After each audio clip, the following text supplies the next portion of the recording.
Welcome to Ground Control, and I have another tip for you, and this is my experience with setting up flaperons and flying with flaperons. I chose the Super Cub here because it was the most unusual plane in how it reacted to having flaps engaged. Normally, when you engage flaps, the nose will want to come up a little bit on the plane. And on this one, it actually wants to nose down a little bit. So instead of putting up trim on the elevator, I had to put down trim on the elevator. And I don't want to cover the same ground that I've covered before with the Flaperon mod on this. So in the show notes there is a link to the tutorial for the Flaperon mod that I performed on this plane, as well as I think it was the second test flight with the flaperons engaged once I got the plane all trimmed out and got the elevator trim set up to where it wouldn't nose up or nose down when you were engaging or disengaging the flaperons. So, and the reason that I installed flaperons is some of these factory planes were not designed for traditional flaps. As you can see, like on the wing on this, the aileron starts from all the way over here and goes almost to the end of the wing.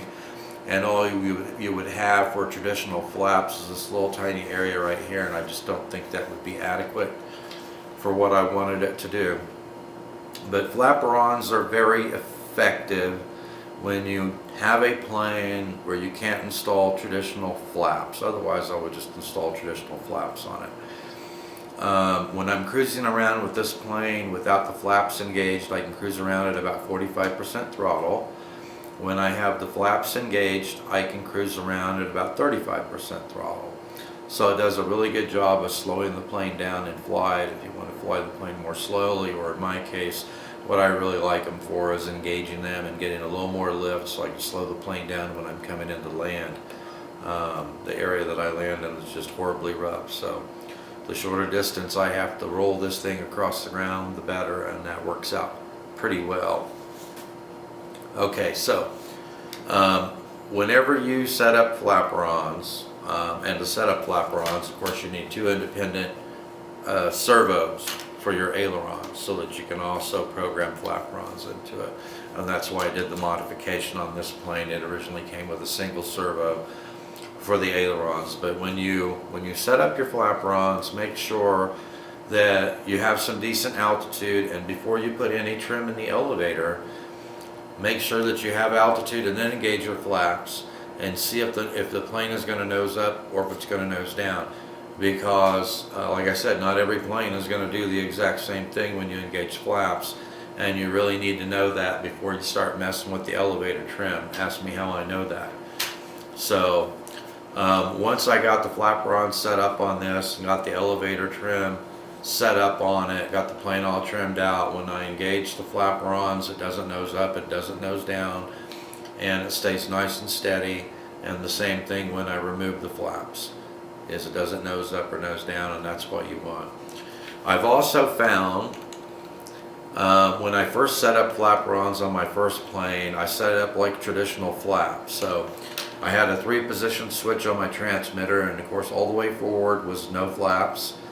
The center position of the switch was for 50% flaps, and all the way forward, the 3rd position on the switch was 100% flaps.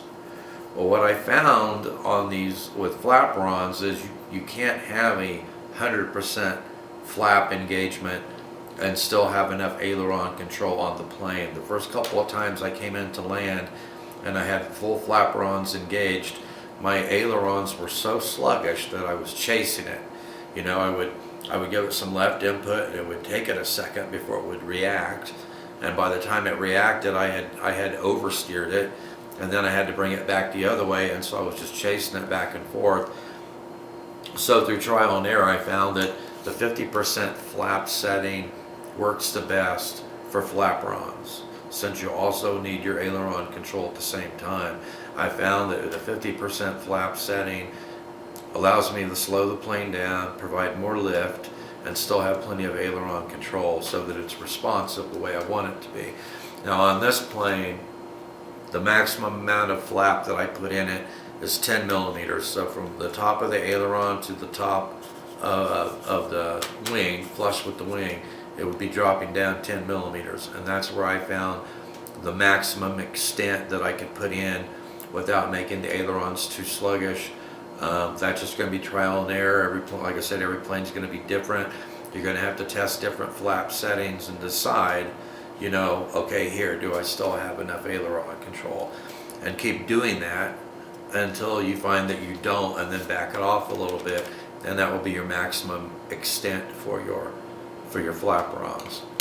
But they're very effective. I like them. It was a worthwhile modification on all the planes that I performed this on so far, because it really does slow the plane down and give you more lift, even at 50% flaps, even though you can't go 100. Like I said, it's not going to be as effective as traditional flaps, but when that's your only option, that's a good thing to have. So there's a tip for you. Thank you guys for watching. Please give a thumbs up. Don't forget to subscribe, and I will see you in the air.